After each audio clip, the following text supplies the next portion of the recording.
నమస్కారం అండి. SB news 9550కి స్వాగతం సుస్వాగతం.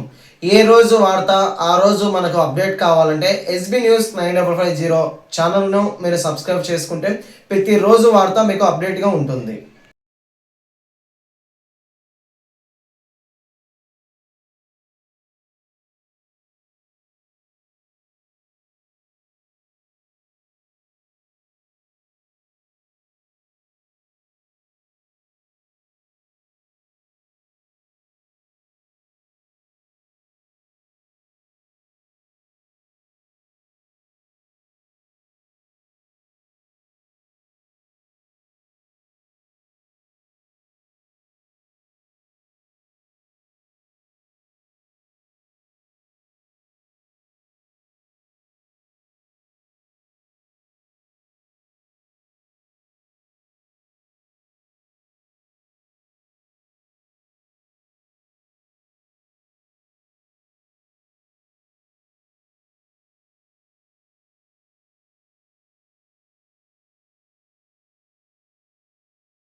శరణమయ్యప్ప స్వామి, శరణమయ్యప్ప స్వామి, శరణమయ్య స్వామి. ఈరోజు అమావాస్య శుభ సందర్భంగా పోతుల పీవీఆర్ గ్రాండిన్ ఓనర్ నేను పోతుల వెంకటరామరెడ్డి, మా తల్లిగారైన పోతుల చిన్న ఓబులరెడ్డి కంచమ్మ సరస్వతమ్మ మెమోరియల్ ట్రస్ట్ పెట్టి కనీసం 42 సంవత్సరాల నుంచి ఇదే విధంగా చేసుకుంటూ పోతున్నాను.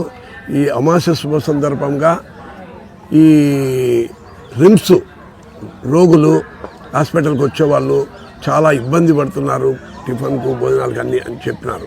ఆ చెప్పిన తర్వాత నేను ఆలోచన చేసి ఈరోజు అమావాస్య రోజు ఈ రిమ్స్లో పెట్టాలని ఒక సంకల్పం చేసుకొని నైటు మా ఇంటి దగ్గర మా గ్రాండిన్ లాడ్జి దగ్గర కుకింగ్ చేయించేసి ఇప్పుడు తీసుకొని వచ్చి ఇక్కడ పేదలకు రోగులకు పల్లెల నుంచి వచ్చేవాళ్ళు వీళ్ళని చూస్తూ ఉంటే ఎంతో బాధగా ఉంది.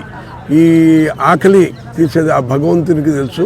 మనము మన శక్తి కొద్దీ మనము రోజు పెట్టాలనుకున్నాం, కానీ నెల నెల అమావాస్య పౌర్ణమికి పెడుతున్నాను. ఇదే విధంగా చూస్తే చాలా బాధాకరంగా ఉంది. కానీ ఇటువంటిది మామూలు వ్యక్తులు రాకూడదని ఆ భగవంతుడు అందరికీ అన్నప్రసాదాలు అవ్వాలని చెప్పేసి మా పీవీఆర్ గ్రాండిన్ తరపున నేను సేవా కార్యక్రమాలు చేసుకుంటూ పోతున్నాను. ఇదే విధంగా మా తల్లిదండ్రి అయిన పోతుల చిన్నోబులరెడ్డి కంచమ్మ మెమోరియల్ ట్రస్ట్ పెట్టి చాలా సేవా చేస్తున్నాను. ఈ సేవా కార్యక్రమాలు నేను బ్రతికున్నంత వరకు చేయాలని అనుకుంటున్నాను. అలాగనే మా కొడుకు కోడలు వాళ్ళ ఆశీర్వాదంతో, ఎందుకంటే వాళ్ళని అడిగితే చెయ్యండి ఏ ఇబ్బంది లేదు, నీ శక్తి కొద్దీ చేయి డాడీ అని చెప్పాడు మా కొడుకు శివరామరెడ్డి. ఆయన అమెరికాలో ఉంటాడు, వచ్చినాడు. ఈరోజు ఆయన కూడా దీంట్లో పాల్గొని అందరికీ 10 మందికి ఉప్మాను కేసరీను అన్నీ పెట్టాము. ఇలాగానే కొన్ని కార్యక్రమాలు జరగాలని చెప్పేసి మనస్ఫూర్తిగా కోరుకుంటున్నాను. ఈ రిమ్స్ రోగులకు ఆరోగ్యత ఉండాలని చెప్పేసి ఆ భగవంతుని కోరుకుంటూ ఏ పేషెంట్ కూడా బాగుండాలని లక్షణంగా వాళ్ళ ఇళ్ళకు లక్షణంగా పోవాలని కోరుకుంటున్నా. మీ పోతుల వెంకటరామరెడ్డి, పీవీఆర్ గ్రాండిన్, కడప.